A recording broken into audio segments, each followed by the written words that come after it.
नमस्कार, hot topic में आपका स्वागत है। मैं हूं अखिलेश शर्मा। उत्तर प्रदेश विधानसभा चुनाव की तैयारियों को लेकर दिल्ली में आज बीजेपी की एक महत्वपूर्ण बैठक हुई। बैठक के बाद यूपी बीजेपी के अध्यक्ष स्वतंत्र देव सिंह ने बताया कि बैठक में चुनावी रणनीति और कार्यक्रमों को लेकर चर्चा की गई। गृह मंत्री अमित शाह, प्रधानमंत्री, रक्षा मंत्री और बीजेपी अध्यक्ष जेपी नड्डा के कार्यक्रमों को लेकर चर्चा की गई। बूथ अध्यक्षों की बैठक के लिए क्षेत्रवार प्रभारी नियुक्त किए गए हैं। महत्वपूर्ण बात यह है कि इसमें गोरखपुर और कानपुर में पार्टी अध्यक्ष जेपी नड्डा, काशी और अवध क्षेत्र में रक्षा मंत्री राजनाथ सिंह और ब्रिज तथा पश्चिमी उत्तर प्रदेश में गृह मंत्री अमित शाह क्षेत्रों के बूथ अध्यक्षों की बैठक लेंगे। विजय संकल्प यात्राओं के रूट और तारीखों पर भी चर्चा चल रही है, जिन्हें अंतिम रूप दिया जाएगा। विजय संकल्प यात्राओं के प्रभारी बना दिए गए हैं। जो बीजेपी के विभिन्न प्रकार के कार्यक्रम चल रहे हैं, जो रैलियां संपन्न हुई है और जो भविष्य में कार्यक्रम होने हैं, ये सभी बिंदुओं पर चर्चा हुआ है और संगठन की विधिवत चर्चा हुई है। राजनीतिक, सामाजिक और संगठनात्मक क्या गतिविधियां चल रही हैं, ये सभी बिंदुओं पर चर्चाएं हुई हैं। आदरणीय अध्यक्ष जी का मेन फोकस था कि कार्यकर्ता आधारित पार्टी है, कार्यकर्ताओं के दम पर चलने वाली पार्टी है, इसलिए रचनात्मक भी संगठनात्मक गतिविधियों पर विशेष ध्यान दिया जाए और इसी बिंदुओं पर आज चर्चा हुई। जम्मू कश्मीर के उपराज्यपाल मनोज सिन्हा ने हैदरपुरा में हुई मुठभेड़ की मजिस्ट्रेट जांच के आदेश दे दिए हैं। इसकी जांच एडीएम रैंक के अधिकारी करेंगे। उपराज्यपाल के कार्यालय की ओर से ट्वीट कर इस जांच के बारे में बताया गया। इसमें कहा गया है कि एक समयबद्ध तरीके से रिपोर्ट आने पर सरकार उचित कार्रवाई करेगी। प्रशासन एक बार फिर इस बात को दोहराता है कि किसी के साथ भी अन्याय नहीं होगा, बेगुनाह लोगों की सुरक्षा की जाएगी। हैदरपुरा में हुई मुठभेड़ में 4 लोगों की मौत हुई थी, जिसमें 2 आतंकी और 2 कथित रूप से आतंकियों की मदद करने वाले कारोबारी मारे गए थे। कारोबारियों की मौत पर सवाल उठ रहे थे। अब इस मामले की मजिस्ट्रेट जांच के आदेश दे दिए गए हैं। इस घटना को लेकर पीडीपी और नेशनल कॉन्फ्रेंस लगातार प्रदर्शन कर रहे हैं। इस बारे में अधिक जानकारी दे रहे हैं हमारे सहयोगी राजीव रंजन। श्रीनगर के हैदरपुरा इनकाउंटर की मजिस्ट्रेट जांच की जाएगी। जम्मू कश्मीर के उपराज्यपाल मनोज सिन्हा ने अपने ट्वीट के जरिए कहा कि किसी के साथ अन्याय नहीं होने दिया जाएगा। आपको ये बता दें कि उपराज्यपाल ने मजिस्ट्रेट जांच के आदेश तब दिए जब हैदरपुरा में उस सोमवार को जो इनकाउंटर हुआ था आतंकियों और सुरक्षा बलों के बीच में, उसमें 2 आतंकी तो मारे गए थे, साथ में 2 आम नागरिकों की भी मौत हुई थी। इसको लेकर श्रीनगर में जबरदस्त प्रदर्शन हुए। खासतौर से जो कश्मीर की जो रीजनल पार्टी है, चाहे नेशनल कॉन्फ्रेंस की बात करें, चाहे पीडीपी की बात करें, उन्होंने साफ तौर पर यह कहा कि पुलिस ने इन लोगों के साथ ज्यादती की है, कि जो मांग कर रहे थे कि उनको जो परिवार वालों को जो मारा गया है वो आतंकी नहीं है, वो व्यापारी हैं, और पुलिस ने जानबूझकर उन पर यह आरोप लगाया है। नई दिल्ली से राजीव रंजन, एनडीटीवी इंडिया। बिहार में मधुबनी जिले के झंझारपुर में एक जज के साथ पुलिस वालों ने हाथापाई की। पुलिस वालों पर आरोप है कि कोर्ट में सुनवाई के दौरान उन्होंने एडीजे अविनाश कुमार पर कातिलाना हमला किया और उन पर पिस्टल तान दी। हालांकि एडीजे अविनाश कुमार सुरक्षित हैं, लेकिन उन पर हुए हमले को लेकर वे काफी भयभीत हैं। हमले के दौरान बीच बचाव करने आए कई वकील भी घायल हो गए, जिन्हें मामूली चोट लगी। दोनों आरोपी पुलिस वालों को किसी मामले में कोर्ट में पेश होना था। जब झंझारपुर कोर्ट में पेश होने आए तो इसी दौरान घटना को अंजाम दिया। बताया जा रहा है कि एडीजे पहले भी अपने जजमेंट को लेकर काफी सुर्खियों में रहे हैं। जज अविनाश कुमार जिले के पुलिस कप्तान पर भी अपने जजमेंट के दौरान कई बार टिप्पणी कर चुके हैं। आपको कोर्ट का स्टाफ लोग घुसा किसी तरह से जज साहब को सुरक्षित किया। जज साहब थर-थर कांप रहे हैं और ये गाली दे रहा है, इतने लोगों के बीच में वो गाली दे रहा है।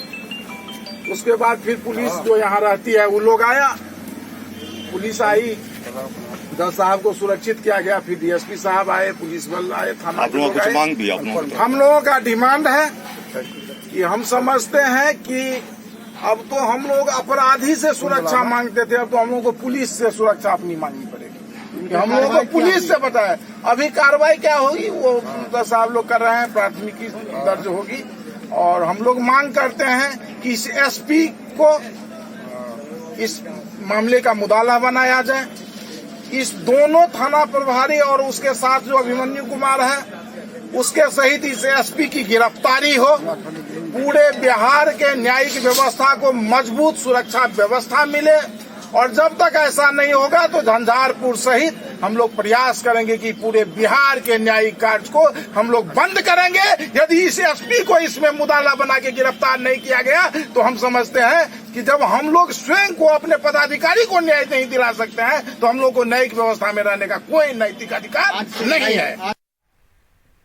सुप्रीम कोर्ट ने एक बड़ा फैसला सुनाया है। उसने बॉम्बे हाई कोर्ट के उस फैसले को पलट दिया जिसमें कहा गया था कि पॉक्सो के तहत बच्चों का यौन उत्पीड़न तभी माना जाएगा जब त्वचा से त्वचा का संपर्क होगा। बाल यौन उत्पीड़न के खिलाफ बने पॉक्सो कानून को सुप्रीम कोर्ट की व्याख्या ने कुछ और ताकत दी है। इससे उत्पीड़कों के बचाव का एक रास्ता बंद हुआ है। सुप्रीम कोर्ट में 3 जजों की बेंच ने कहा है कि बच्चों के साथ यौन अपराधों के लिए स्किन टू स्किन संपर्क जरूरी नहीं है। इसके बिना भी बच्चों के यौन अंगों को छूना यौन अपराध है। यौन इरादे से बच्चों के यौन अंगों को छूना ही पॉक्सो के तहत अपराध के लिए काफी है। दरअसल बॉम्बे हाई कोर्ट ने यौन उत्पीड़न के एक आरोपी को यह कहते हुए बरी कर दिया था कि एक नाबालिग के स्तन को स्किन टू स्किन संपर्क के बिना छूना पॉक्सो के तहत अपराध नहीं है। सुप्रीम कोर्ट ने बॉम्बे हाई कोर्ट के फैसले को रद्द कर दिया जिसमें दोषी को बरी कर दिया था।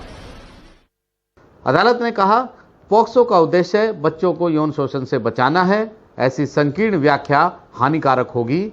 ये व्याख्या बेतुकी है और विधायी इरादे के खिलाफ है। दोषी को 3 साल की सजा भी सुनाई गई। खास बात यह है कि यह दूसरा मामला था जब हाई कोर्ट के फैसले से आहत अटॉर्नी जनरल सुप्रीम कोर्ट पहुंचे हों। उन्होंने कहा था कि ऐसे तो कोई भी दस्ताने पहनकर बच्चों का यौन उत्पीड़न करेगा और बच निकलेगा। सुप्रीम कोर्ट ने अपने इस फैसले से साफ कर दिया है कि वो बच्चों के खिलाफ अपराधों के मामले में कोई भी नरमी बर्दाश्त नहीं करेगा। ऐसे मामले के दोषियों को कड़ी से कड़ी सजा मिलनी ही चाहिए। नई दिल्ली से सुधीश कुमार राम के साथ Ashish Bhargava, NDTV India. Covid vaccine का दूसरा डोज लेने से जो लोग इनकार कर रहे हैं उन्हें कोविड होने पर सरकारी मदद नहीं मिलेगी। बेंगलुरु में 6 लाख से ज्यादा लोग दूसरी डोज लेने को तैयार नहीं हैं। जानकारों के मुताबिक ये खतरनाक हो सकता है। तकरीबन 1 करोड़ 25 लाख की आबादी वाले बेंगलुरु शहर की आधी आबादी को कोरोना की वैक्सीन का दूसरा डोज लग चुका है। इनमें से 80 लाख पहले डोज है और 6 लाख के आसपास ऐसे लोग हैं जिनके दूसरे डोज लेने का समय बीत चुका है। दूसरा डोज उन्हें फौरन लेना चाहिए और जिन्होंने पहला नहीं लिया उन्हें भी देर नहीं करनी चाहिए। अगर दूसरा डोज लेने में वो देरी करेंगे तो ऐसे में कोरोना वायरस का नया वेरिएंट उनसे बन सकता है।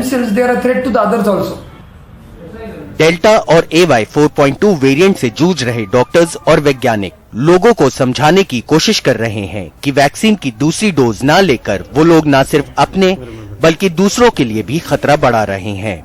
जो लोग वैक्सीन की पहली डोज लेने से कतरा रहे हैं या फिर दूसरी डोज नहीं लेना चाहते हैं, हो सकता है कि कोरोना होने की सूरत में उनको इलाज में सरकारी मदद ना मिले। हमारे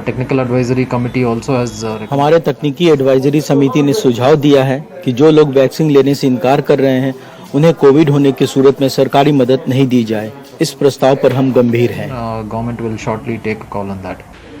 इस शहर की आधी आबादी को वैक्सीन लगना अब भी बाकी है। इस वैक्सीन सेंटर पर वैक्सीन की कमी नहीं है, वैक्सीन लेने वालों की कमी है। वैक्सीन और मास्क को लेकर लोगों की बेरुखी शहर के लिए चिंता का विषय है।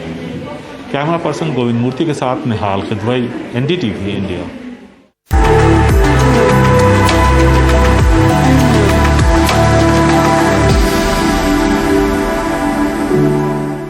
वरिष्ठ खेल पत्रकार, लेखक और प्रोफेसर नोवी कपाड़िया का 68 वर्ष की उम्र में दिल्ली में निधन हो गया। कपाड़िया पिछले कुछ महीनों से बीमार चल रहे थे। उन्हें भारतीय फुटबॉल का ज्ञान कोश कहा जाता था। नोवी कपाड़िया ने 9 बार फीफा वर्ल्ड कप कवर किया था। उनकी किताब barefoot to boots the many lives of Indian football भारतीय फुटबॉल को समेटे हुए। उन्होंने the football fanatics essential guide book in 2014 किताब भी लिखी है।